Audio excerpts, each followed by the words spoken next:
So I rented a giant white American sedan from St. Louis and headed to South Dakota to see a pretty long list of things that I had wanted to see for a long time.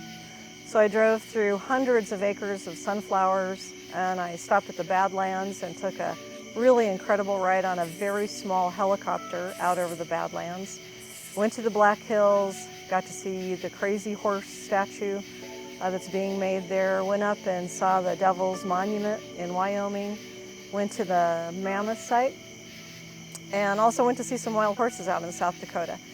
But the heart of the trip for me was a trip to the Pine Ridge Reservation and the Wounded Knee Massacre site. And it was a pretty emotional experience for me. I didn't really expect that. But later that day, I also went to see the Sitting Bull Monument, where Sitting Bull was supposedly buried. Now, the legend has it that he's not actually buried there. But this monument is out in the middle of the prairie lands of South Dakota. And all you can see for miles and miles is just rolling prairie. It's like an ocean.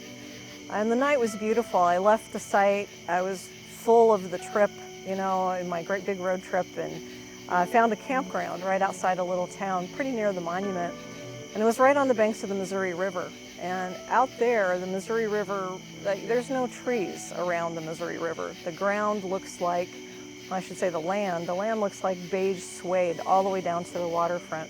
It was a beautiful evening. The sunset was beautiful. I pitched my tent and went to sleep, slept soundly, and then the wind started blowing and it woke me up, and I went back to sleep and it started blowing a little bit harder and I was restless, and then at one point the side of the tent was literally on my face, right? The wind was blowing so hard, and you know, sometimes it's a challenge just to get a tent down, but to get a tent down in what seemed like gale force winds at the time was really a trick. So you have to get out of the tent with your foot on the tent so that it doesn't blow down the river.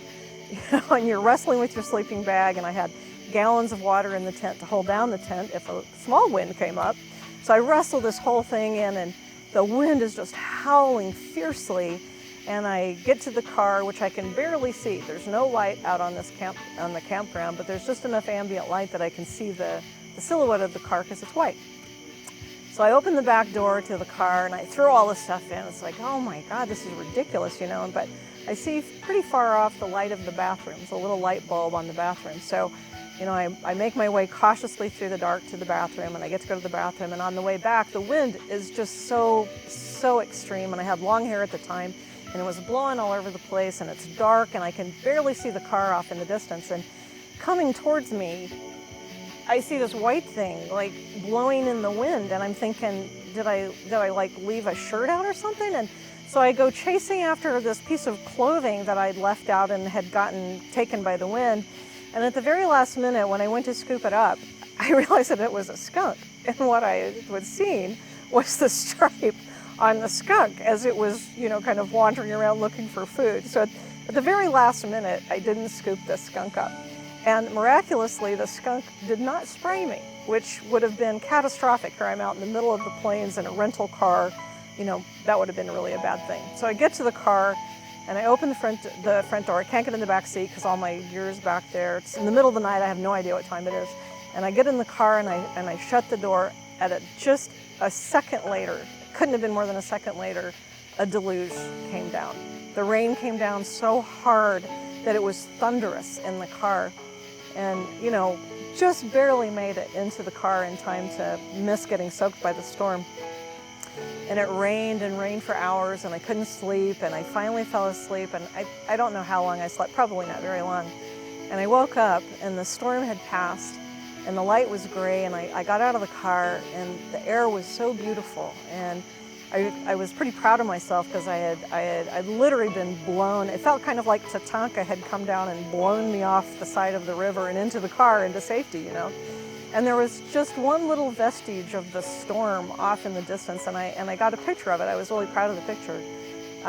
But you didn't get a sense of the vastness of the prairie, and you didn't get a sense of the clarity of the air after the storm, you know. And you know, I thought, well, I did pretty well through all that thing, and then I opened the back of the car up to get the tent out and the sleeping bag to pack it up, and I hadn't exactly shut the door right, and the entire back seat was soaked along with my tent and my sleeping bag.